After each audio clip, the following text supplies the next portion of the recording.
Hello na mga kabibig, welcome back sa ating bagong YouTube channel. Ito ang pinakamaingay na YouTuber sa balat ng YouTube. Ako si Kabibig, maglabak-labak ata with evidence. Ako po, grabe si Maharlika.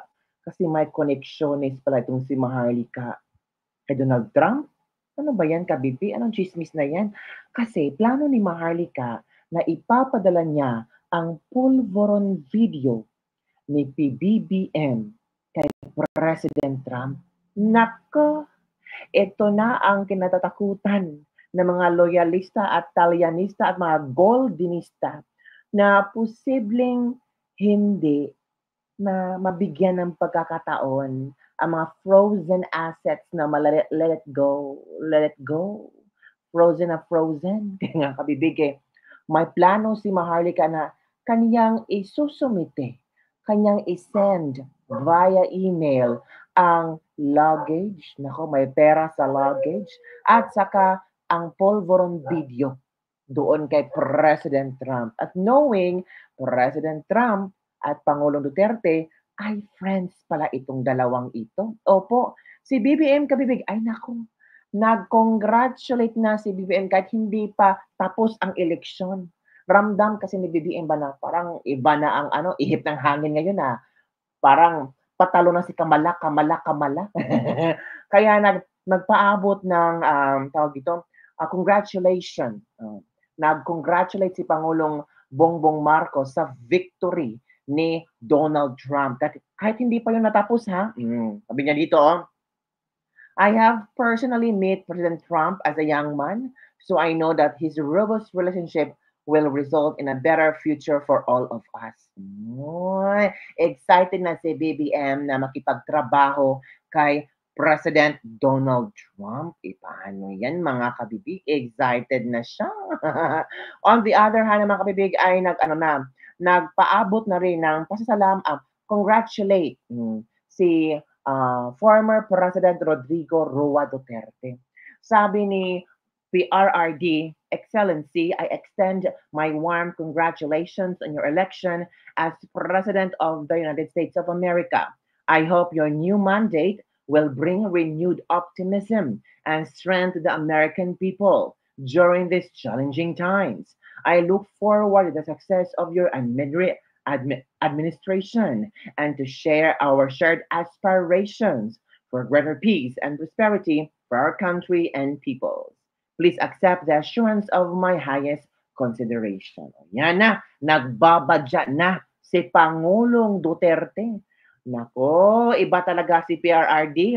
Konting statement lang, hagod na hagod at talagang punto por punto. Hindi katulad ni BBM na parang ang daming mga kaek-ekang mga statement. Nako, sumipsip na talaga, halatang sumipsip o hindi na lang alam ang pinagsasabi ni BBM. Sabi ni JP, Trump will be hard on China and will be friendly to Putin. Buti na lang nag-pivot to US si BBM daw, sabi na isang netizen dito. Nagbabadya na ang Duterte-Trump tandem. Kaya si Bongbong Marcos ay nagsimula na kayang pagiging sep-sep. Nako, ay talaga mga kabibig. Hindi naman sep-sep si Pangulong Bongbong Marcos. Ginagampanan lang niya ang kanyang tungkulin na mag-congratulate kay Trump kahit hindi pa siya nanalo that time. Pero ngayon nanalo naman siya. At speaking of congratulations, si Speaker din, si Speaker Martin Romualdez ay nagpaabot ng kanyang congratulatory message para kay Trump. Excited na rin si Speaker Martin Romualdez na makatrabaho si Trump. Di ba? Ang dami nila.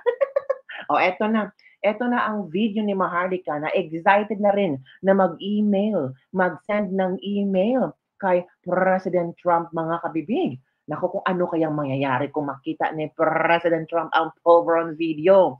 Ano kaya ang kayang reaction tungkol dito? Mawawala na ba ng connection ang Pilipinas at saka ang US? How about EDCA, kabibig? Aalis na kaya ang EDCA? Ewan, kabibig, hindi ko rin alam. So, ito kabibig, ito yung video ni Maharlika. Makinig tayo. Hindi ako makalapit sa district ay sa kongresista namin dahil takot silang mawala yung kung ano man yung pinag-uusapan nila between the US and the Philippines, yung interest ng Amerika. Okay, yung interest ng pangkahalalatan. I don't know what You know, basta, yun. So kaya nga ngayon, naisip-isip ka, okay.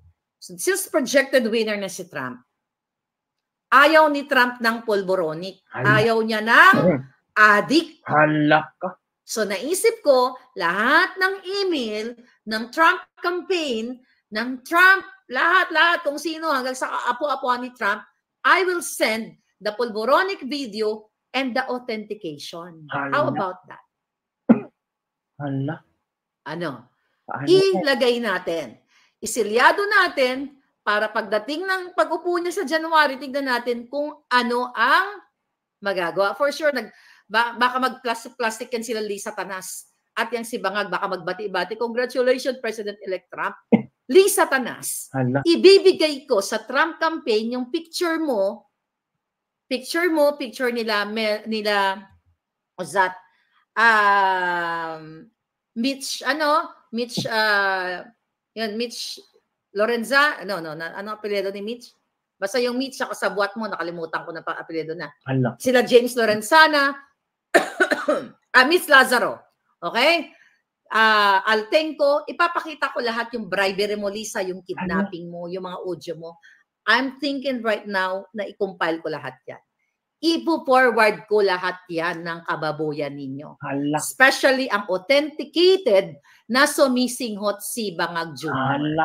Kukumpile ko lahat, maglitanya ko and everything from the start. Okay? Dahil dati Lisa Tanas, di ba? Dati ay gusto mong mag-connect kay Trump. Dati nung naglalaban ka pa lang sa electoral protest mo. Diyan sa Smartmatic na yan. Pero ang huli, mandaraya ka pala. Kayo pala ang tunay na mandaraya. Hala. Yan. Andyan pa yan. May mga resibo ako niyan.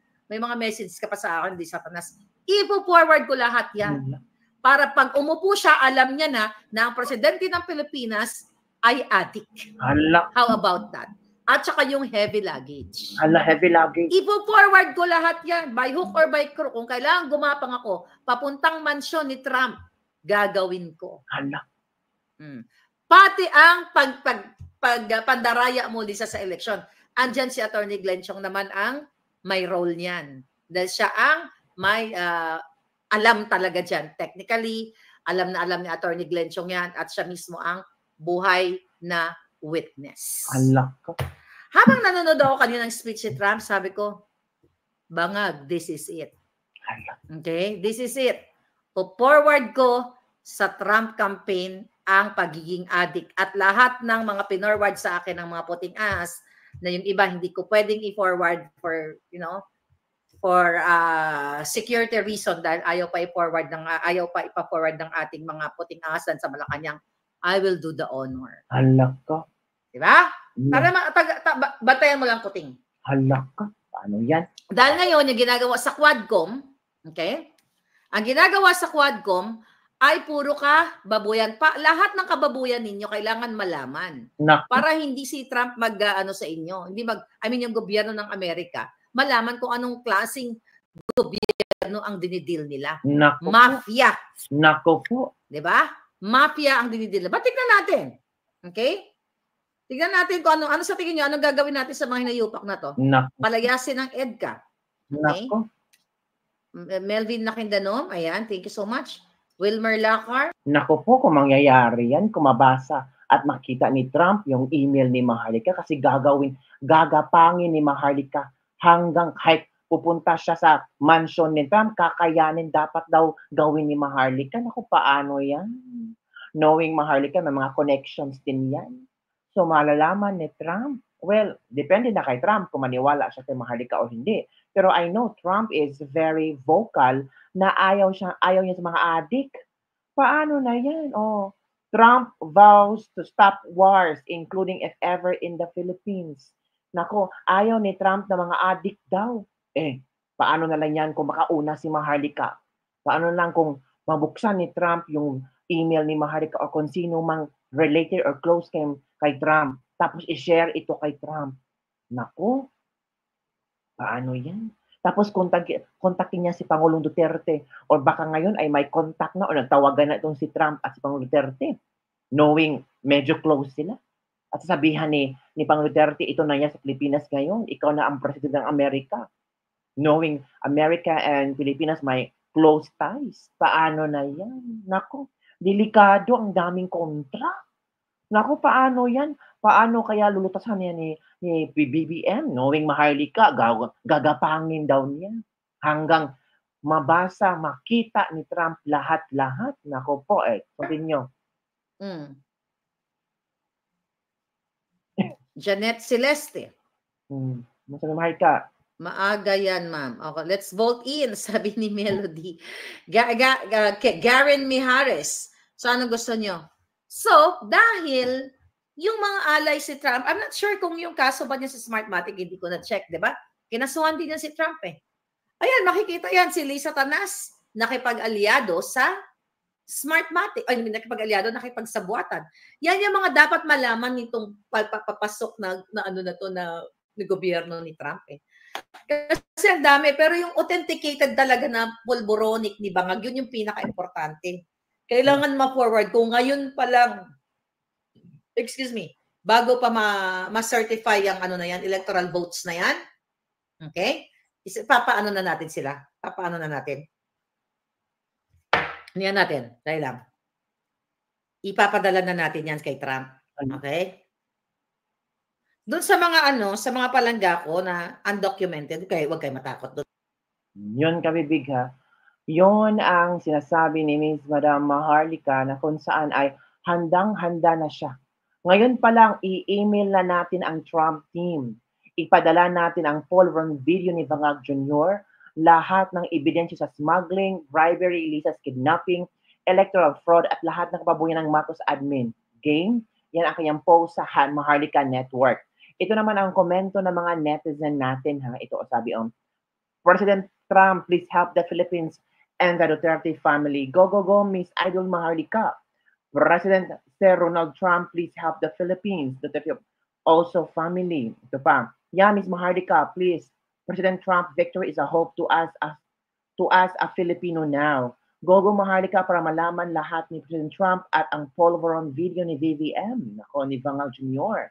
Nako, parang sang-ayon yata ang mga tao dito. Lahat may hangganan. Sana ito na ang katapusan ni Bangag. Super magnanakaw pa. Grabe naman po kayo dyan.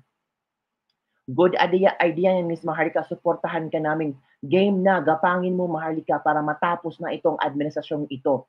Tuloy na, madam. Kasi nakakasawa na. Hirap na ang mga Pilipino. Gawin mo na, Ms. Maharlika, as soon as possible kasi magaling magsinungaling ang kampo ni Bangag. Ako, now na, nakabuisit na ang namuno ng Pilipinas ngayon. Ako po, ASAP, present right now, palangga. Ako po, excited na ba ang lahat? Na gagapang na si Maharlika patungong White House? Nako, umpisa na ng laban. Ito na ang inihintay natin. Bababa na ang Bangag. Yan mga kabibig, yan ang mga komento ng ating mga netizens. So, ano ang iyong komento tungkol dito? Maging realistic ba itong plano ni Maharlika? May susuporta ba kay Maharlika? At itong pagkapanalo ni Trump, ano kaya ang epekto nito sa EDCA sites? Di ba mga kabibig? Paano kaya gagapangin din ni Marcos para maging okay ang kanilang friendship ni Trump, knowing na mas close si Marcos kay Biden at kay ni Kamala? Nako mga kabibig, hintay-hintay tayo sa mga latest updates sa ating mga kaibigan dyan sa White House. At I'm sure marami po ang sobrang happy ngayon, lalo na ating mga ilang OFW dyan na bumoto, yung mga American citizen na nating mga OFW na talagang ipinaglaban si Trump. Congratulations. At sa Amerika, congratulations kasi sabi nila, babalik ng diginhawa ang Amerika. Wow. Ang sarap naman pumunta sa Amerika kung giginhawa na at medyo wala na masyadong problema ang Amerika. Pero ang Pilipinas, kailan giginhawa? Kailan hihinga na magandang hangin sa ating lungs? Nako mga bibig, hintay-hintay tayo sa paggapang ni Maharlika papunta kay Trump. Baka si Maharlika ang maging instrumento, baka si Maharlika ang maging instrumento na malaman ni Trump kung ano ang pinagagawa ni BBM. Nako po. Naku, yan na po mga kabibig ang ating Ladies Lebak-Lebak for the day. Don't forget to like, subscribe, at i-share ang video kasi alam ko naman na gusto mong malaman ito sa mga friends mo na galit na rin kay Vangag. At yung iba na tulog pa rin kasi pinapaboran pa nila si Vangag. Ay, nako. Huwag mo na isipin mo ang buhay mo. Kailangan kang magtrabaho. Oo, kahit alam natin na kailangan natin makialam sa gobyerno natin, meron tayong pamilyang ginagapang din para mabuhay, di ba? And we need to survive, di ba? So yan po mga kabibig, don't forget to like and subscribe and share this video. Bye everyone, see you next time.